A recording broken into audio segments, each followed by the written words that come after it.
सो है गाइस, आज के इस वीडियो में आपका बहुत बहुत स्वागत है। जहां दोस्तों आज के इस वीडियो में आपको एक ऐसी ट्रिक बताने वाला हूं, मोबाइल फ़ोन हिडन ट्रिक। दोस्तों जिस ट्रिक का यूज करने के बाद आप लोगों को बहुत ही ज़्यादा मज़ा आने वाला है। जी हां दोस्तों, आप लोगों ने बिल्कुल सही सुना। उस ट्रिक का यूज करने के बाद आप खुद लोटपोट होने वाले हो। तो जी हाँ दोस्तों, कौन सी है वो ट्रिक? चलिए वीडियो को देखते रहिए, एंड तक मैं आप लोगों को बताता हूँ कि कौन सी है वो ट्रिक। तो दोस्तों सिंपली आपको क्या करना है, ट्रिक ये है कि अगर आपके मोबाइल फ़ोन का अगर होम बटन होता है वो ख़राब हो जाए, तो आप लोगों को उसको ठीक कैसे करना है, कैसे आप लोग उसको ठीक कर सकते हो। तो दोस्तों उस होम बटन को ठीक करने के लिए मैं आप लोगों को एक एप्लीकेशन के बारे में बताने वाला हूँ। तो दोस्तों एप्लीकेशन को क्या करना है, आपको सिंपली डाउनलोड करना है। सिंपली आपको जाना है प्ले स्टोर में। देन प्ले स्टोर में जाने के बाद यहाँ पे आप लोगों को सिंपल कंट्रोल नाम का एक एप्लीकेशन मिलेगा। इसको सिंपली आपको ओपन कर देना है। ओपन करने के बाद देख सकते हो यहाँ पे आपको इतने सारे बटन देखने को मिल रहे हैं। दोस्तों उसमें से आपको ऑप्शन, एक्टिव मोड, आइकन इतने सारे मिल रहे हैं।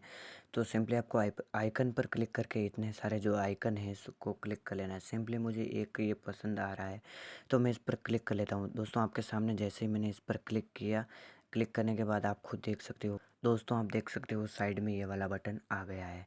अब दोस्तों इसको एक जगह कैसे फ़िक्स करना है वो मैं आज की इस वीडियो में आप लोगों को बताने वाला हूँ। दोस्तों इन बटन को एक जगह फ़िक्स करने के लिए आपको ऑप्शन के बटन पर क्लिक करना है और इसको कम ज़्यादा कर लेना है, आपके हिसाब से आप कैसे रखना चाहते हो।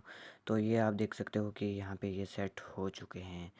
अब दोस्तों मैं आप लोगों को दिखाना चाहता हूँ कि ये एक जगह सेट होने के बाद आपको इसे कैसे यूज करना है। तो मान लीजिए मैं बीच वाले बटन पर क्लिक करता हूँ तो मैं बैक आ जाऊँगा। यहाँ पर क्लिक करता हूँ तो मैं ऐसे आ जाऊँगा, बाहर आ जाऊँगा मेन्यू पे। ये बहुत सारे ऑप्शन है यहाँ पे, इसका आप यूज कर सकते हो। अगर आपके ये होम बटन ख़राब हो जाते हैं तो आप इस एप्लीकेशन का यूज कर सकते हो। दोस्तों बहुत ही अच्छी एप्लीकेशन है। तो ये वीडियो अगर आपको कैसी लगी, वीडियो पसंद आए तो वीडियो को लाइक करना, साथ ही चैनल को सब्सक्राइब करना। मैं मिलता हूँ एक और ऐसे ही नई